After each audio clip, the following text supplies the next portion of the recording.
3.8 billion years old. That can be told as the origin of Siddha tradition. The Siddhas are living with us. They are still guiding us. Is it true? When the student is ready, they will come to him. After one trip to Shirdi, he started to teach us about Siddha spiritual practices. Even in the atomic level, movement is life.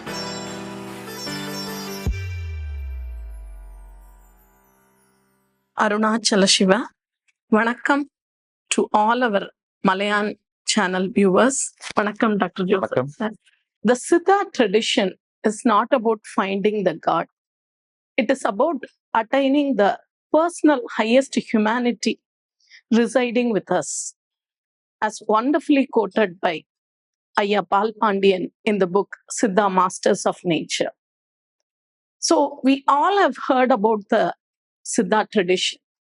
Siddha tradition is said to be evolved 14,000 years ago.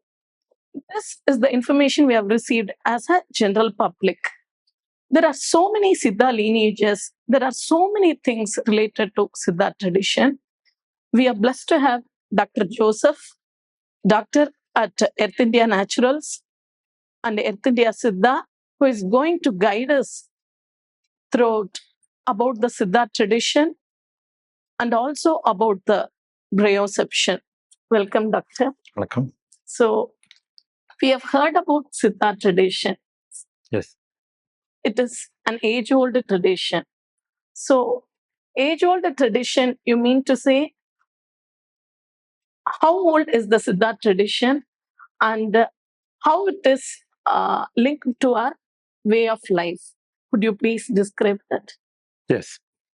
First, the age of the tradition. There are, as you told, there are many traditions, Siddha lineages. Okay.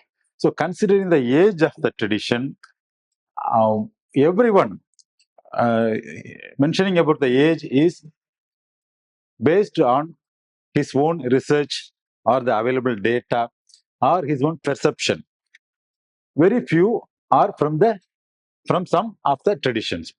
So, to mention about the age of Siddha tradition, which is the first and the foremost tradition, as we are in Thiruvannamalai and we are looking at Annamalayar hills. So, roughly, geologically, the age can be 3.8 billion years old, which means 380 crores of years old, because Annamalayar mountain is that much old, 380 crores old. So that can be told as the age of origin of Siddha tradition, because he is the Adi Guru, he is the first Guru in the form of Dakshinamurti. So in Annamalayar hill or Arunachala hill, Shiva, Lord Shiva is in the form of a Siddha, young Siddha. So just little more than 380 crores old. That is the age of Siddha tradition geologically. But it should be when the hill is formed, the tradition is also originated. How that is relevant to our life, particularly our modern day life? It's a very important question. Much has to be understood by anyone in the world, because, as you told well in the introduction, Siddha is a man or woman, a person who has attained the highest possibility any man can reach. That is the highest possibility. There is no more higher possibility than a Siddha. Siddhahood. Siddhahood is the highest possibility. Evolutionarily, it is the highest possibility of man. So, every man, every woman, every person on the earth has to reach his or her highest potential, for which understanding about the Siddha tradition is very important. So, in that way, basically, fundamentally, it is related to everyone on the earth. We can say, in the beginning, we can say like that. As we discuss, we can go further into it. Wonderful, Doctor. So, you mean to say the Siddha tradition is the oldest tradition and it is as old as the Lord Shiva as in Thiruvannamalai. It is a news for us. Doctor, I'm curious to know about this. From my childhood, I've heard about the Padinan Siddhas, as we call in Tamil literature. There are 18 Siddhas. And also, it was said the Siddhas are living with us. They are still with us. And they are still guiding us, living among us. So, is it true? So there are two parts in your question about the group of Siddhas. 18 Siddhas they call. Even in 18 Siddhas, there are few categories. In one 18 group of Siddhas, the members of the group will be different. And in another, there is another 18 Siddhas group. Nava Siddhas is a 9 Siddhas. It's a tradition. Navanada Siddhas are there, and Navakodi Siddhas are there. 9 crores of Siddhas. So, classifying Siddhas as per the literature, available literature, is a little different, but that is not that much important to us. That and whether they guide us even today, whether they are relevant today. Basically, you are asking whether how they are relevant today. So, already we have discussed that Siddhas are those who have attained the highest potential of any man, and any man in the earth has to attain the highest possibility. So in that way, Siddhas is very much relevant, and to today's society, they are ever relevant from time immemorial. Time the first tradition, first Siddhas tradition started. They are always relevant because the questions about life, questions about their own self, they asked, and they found the answers to from the nature. So, in that sense, about our life, they asked the questions and they found the answers. In that way, we are also questioning our own life. We have so many questions of our own life. So, to find those answers, true answers, our true self, to find the true self, Siddhas are ever relevant. This is the fundamental relevance of Siddhas in modern society. And the modern society, the problems are innumerable. They have boundless, endless problems. And to find a solution for our own problem in whatever field of life, whether it is at home, our own self, our office, or in the society, we are having so many questions, so many problems. To find answers to that questions, to find solutions to that problems, the path of Siddhas are very much relevant, very much needed. So they are who are Siddhas means in our tradition, in our Tamil tradition, we say that someone in our family would be attained Siddhahood at some time. In every familial tradition, our ancestors, our forefathers are there. We celebrate them, we pray to them, we keep them as at highest regard, for they are still guiding us as our Kuladeva. And in a society, Siddhas are always available. Who feels the need, who are thirsty enough to find a Siddha, when the student is ready, they will come to him. So they are ever present in the society in visible form or subtle form. No doubt in it. So beautifully, you have said, when the student is ready, the guru will appear. You spoke about the lineage. So, is there any particular lineage you follow, Doctor? Yes. So there are so many traditions, so many lineages in Siddha path. Guru, disciple, parampariyam. So what the Siddha lineage we belong to, I should thankfully and respectfully tell that we are blessed to be associated with or to be following the AgaGuru lineage. AgaGuru lineage of Siddha tradition. So, tell us more about the AgaGuru lineage and how come Just I read about your profile. You worked as a professor, and now you are in Thiruvannamalai following the Siddha tradition and imparting that education to everyone. So, how come you got you got introduced to this tradition or your guru? So, could you please share about that? Thank you for the question. So, AgaGuru lineage literally means the lineage which says the Guru is inside. Agam inside, Guru means the teacher or Gurunatha.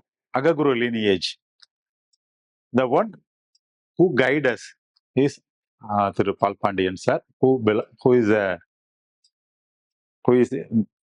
member of AgaGuru lineage, who learned his Siddha, uh, the knowledge of Siddha from his guru, like that. So AgaGuru lineage is one of the few Siddha lineages which is still functioning vibrantly, located in Thiruvannamalai. Doctor, you spoke about the AgaGuru lineage. Very interesting. You worked as a faculty in Chennai. Now you are in Thiruvannamalai with Earth India Siddha. How you got associated with this AgaGuru lineage? So basically, I am a Siddha doctor who studied in Palayangottai Siddha Medical College, my PG and UG both. And being a Siddha doctor or Siddha physician, we will be always searching persons regarding who are associated with this medicine or the components of the system, varmam or medicines, preparation of medicines like that. So I have gone for learning purpose to many traditional Siddha Vaidyas.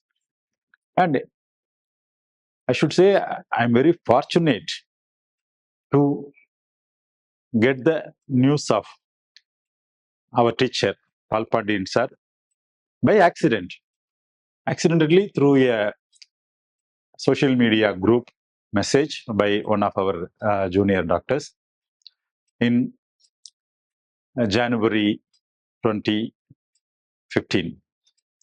So he was mentioning about a particular medicine given with various adjuvants, anubana adjuvants. With honey, it works in this factor. With ghee, it works like this. And with other decoction, it was like that. So I was very much curious about to know further about that. So I texted him, who is your teacher in prescribing medicines like this. And he replied back, Palpandian sir from Thiruvannamalai. So that is the first time I am knowing that name of our future teacher. And at that time, I was not very sure whether how long this journey will be proceeding. And I also got the phone number of his assistant, Mr. Shahul, and I contacted Shahul. Shahul was very much reluctant in contacting the. He was actually looking after the appointments of patients. So at that time, Sir was very, very busy in treating patients. As you must know, Sir was providing completely free of treatment, literally completely free. Some Siddha medicines are there in which gold is an ingredient. You know how costly is gold, being a lady. So even the medicines containing gold will be given completely free to the patients. And I was further surprised to know that if one person pays some amount in return of the medicines and in return, and sir will simply tell that that particular person should not come back for further treatment. He was very harsh on this particular aspect. Free means free. That's all. So he provided this free treatment for at his at his peak. He will be providing treatment to 300 persons a day, 300 patients a day.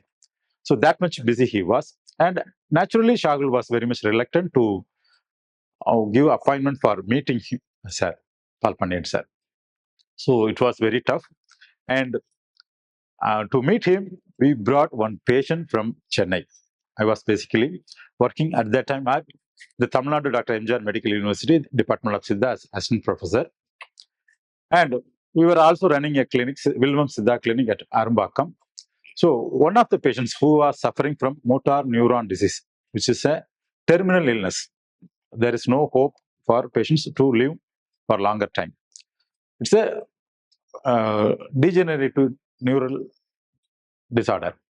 So we were not able to provide relief to that particular patient, and we thought of bringing that patient to Thiruvannamalai to consult with our sir. And that is the first time I saw him.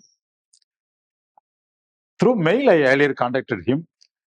He told, I am not available, I am busy, like that. Yes, obviously he was very busy.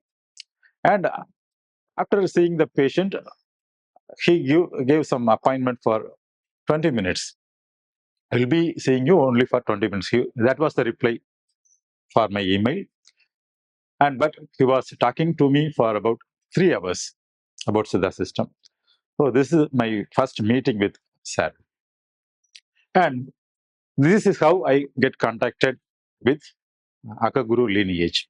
So first, earlier sir was conducting Varmam classes for Siddha doctors and others. Already 2 or 3 batches were finished, and we were requesting him to conduct Varmam classes for us.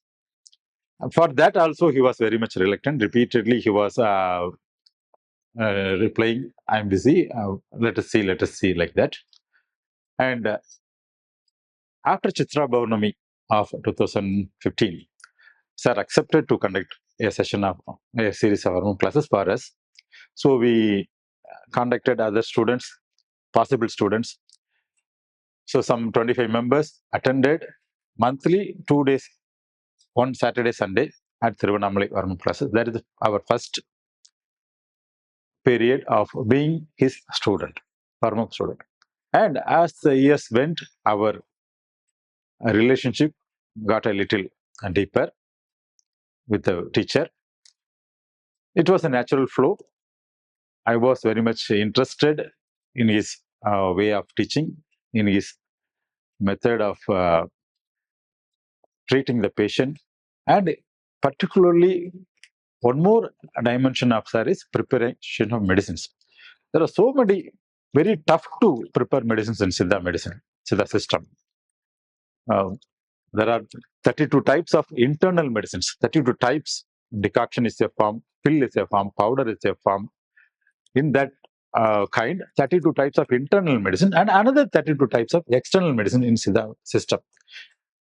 There is no other medical system in the entire world we can see 64 forms of medicine, forms. Okay. So that is one of the greatnesses of Siddha system. So naturally, I have already learned from many teachers. Naturally, I thought this is the end point of our journey. No more I need to be seeking for teachers, further teachers. So this is the first time I thought so.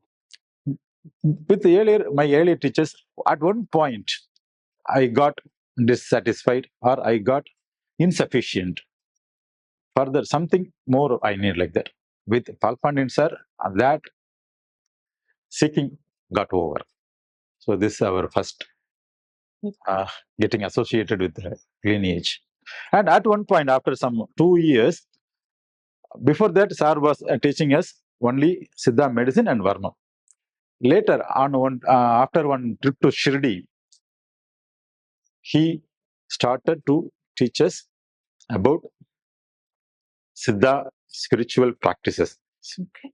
So, Tatcharbu classes he was conducting at that time. In 2017, I think, the first Tatcharbu classes were conducted in Thiruvannamalai. And the classes are repeated at various places in Tamil Nadu, Chennai, Madurai, Salem, like that. So in that aspect, the essence of Siddha system, the spiritual practices or other practices of Siddha system was taught to us through Sir from 2017, and this is going on now. Sir wanted that the concepts and practices of our AgaGuru Siddha lineage to be taught to more number of people. And he wished that this work should be carried out by his students only, not by him. He also gifted us a great name for the program, Siddha Brioception Access. So, brioception is a word entirely new to the world, actually. And when Sir told that particular word, we Googled and we couldn't find anywhere that word. Okay. The entire Google endless network, we were unable to see that word. So, brioception, Siddha Brioception Access. Through that workshops, Siddha Brioception Access workshops, we are now bringing our practices to the common man, whether he is a student or a senior citizen or working employees or software professionals, even exclusively for women classes we are conducting now through Yathindya Siddha Private Limited Company based again in Thiruvannamalai. We are conducting that workshops, Siddha Brioception workshops at various places of Tamil Nadu and other states of India. So, Doctor, what is brioception actually? Whether it is a form of physical activity or a meditation. So, what is brioception? You said your teacher, Palpandian, he coined the term brioception. So, what is brioception? Yes. The term brioception is made from two roots. One is brioception as the prefix, and brio as the prefix, and ception as the suffix. So, brio, what is brio? And we know from science, or we have had from our books, that the entire universe is moving and functioning. The planet is revolving around the star is revolving in the galaxy, and the entire universe is expanding at in unimaginable speed. Earth is revolving at around 1600 kilometers per hour, revolving the sun. So entire universe, even in our body, the entire system is functioning endlessly, tirelessly. Not even a minute the heart takes a rest.